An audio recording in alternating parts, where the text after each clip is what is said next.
So today we are gonna be putting our cream on our gas tank to fix the rust that's formed inside of it. Okay, I won't drink it. Step 1, drain fuel from the tank into an approved container. Remove any valves and, what's a petcock? Seal. We don't have one. Okay. Seal all openings securely so that liquid will not drain out. Well, we've put one stopper on this one. And here. And on this side. She made those. Good job, baby. Small openings can be capped with rubber stoppers. Oh, that's what you just, okay, that's what I just explained. Larger openings can be capped with a metal or wood plate. So we've already done step 1. Yeah. Okay, so we are gonna move on to step 2. Fill the tank about 1/4 full with warm water and add a tablespoon of strong dish soap. Done. That's a lot. I know. I don't know if that was a tablespoon. That was pretty much That was like a few tablespoons. Okay, we've got the water in there. And the soap. And the soap, yes. And it's strong but gentle, because this is what they use to clean up ducks that are covered in oil. That's why I'm giving them a shout out. Thanks, Dawn. If the tank is badly rusted or has rust flakes, add a handful of nuts and bolts to help loosen the rust. No. It says to do that. Benny, what if I just put this little plastic thing inside there? I don't know. Do you want to do this right? Shake the tank until all the rust has been loosened. You don't know, Dad. All right, for some reason, there was a wouldn't magnet in the gas tank because the directions said to put nuts and bolts into your tank to get rust flakes out of there. So you swishing it around with step 1 with nuts and bolts, and it had a magnet inside the gas tank, and so all the nuts and bolts got stuck to it.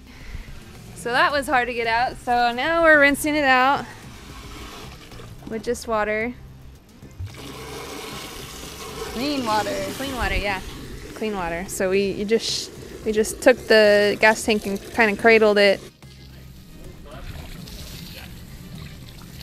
Don't step in dog poop. Where? It's right there. It's dry. Fine. Now it's not. Apparently there's somebody in Compton that'll do this for 50 bucks. But no, she wants to do it herself. Gapawa. Get the water out. Yeah, can you hold it up like that? Yeah.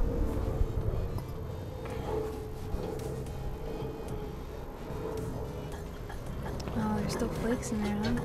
So it says pour kreem-tank prep A into the tank and add 2.5 gallons of warm water. It works best when the tank is completely full and in contact with all the metal surfaces.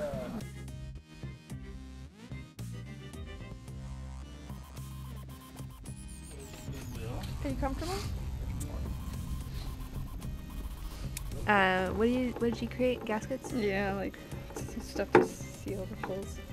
So she's just sealing up the holes so that the solution can be in there, plugged up. Pretty creative. It's like a, what is it? Some sort of phone jack thing.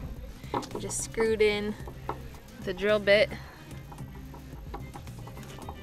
Bing, bang, boom. That way she doesn't get chemicals all over her parts, her pump. And now we got the 2.5 gallons of water and the tank prep A wash cleaner sitting in there. It's got to sit for a couple of hours. It wasn't very rusty to begin with, so we're not going to have it sit for that long. But it does call for a brand new tank. It's supposed to sit for. What are you doing? Are you digging a hole over there? Wow, villain. You have to let it sit for 4 hours for a brand new tank. If it is a really bad tank, then you should let it sit overnight. Also, this stuff says that you can pour it into a container and use it again, but we're probably not going to do that. But yeah, so if it's a really bad rusty tank, you can use it for 2 applications. So you can just pour it out and sit, use it again.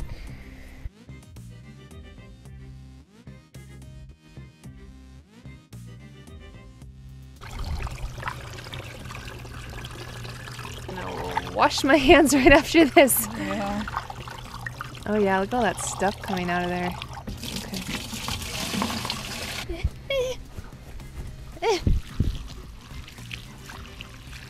A toothpick. No. One of those kinds. I have toothpicks in your gas tank. No wonder it's not working. That bitch took off all my nail polish. I'm just kidding. Ready? You want to do this part?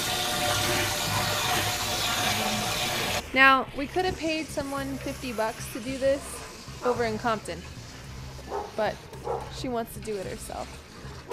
So I say let her, because she can. She can do it. You're capable of everything. Again, make sure you guys are doing this in a well-ventilated area. Okay, well-ventilated.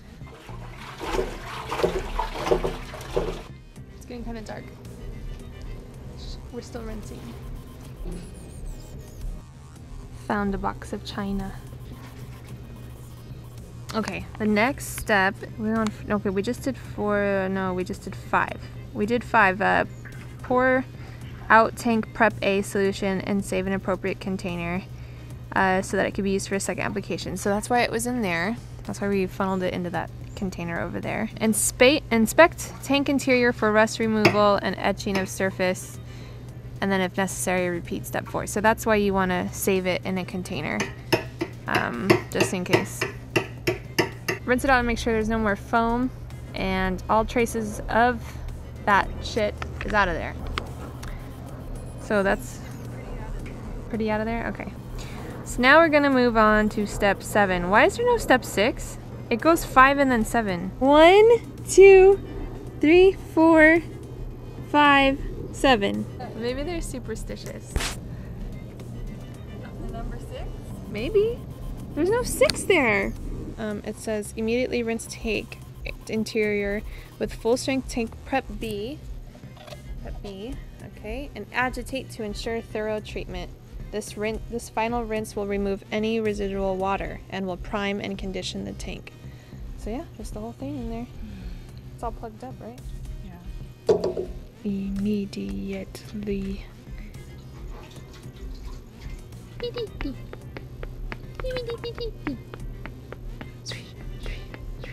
It just says, and agitate to ensure thorough treatment. This final rinse will remove any residual water. It just says rinse, tank interior, and agitate.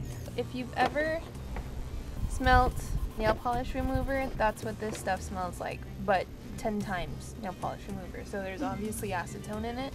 Acetone is a very high power solvent. It's hard to get out of there, so she's just gonna pump it.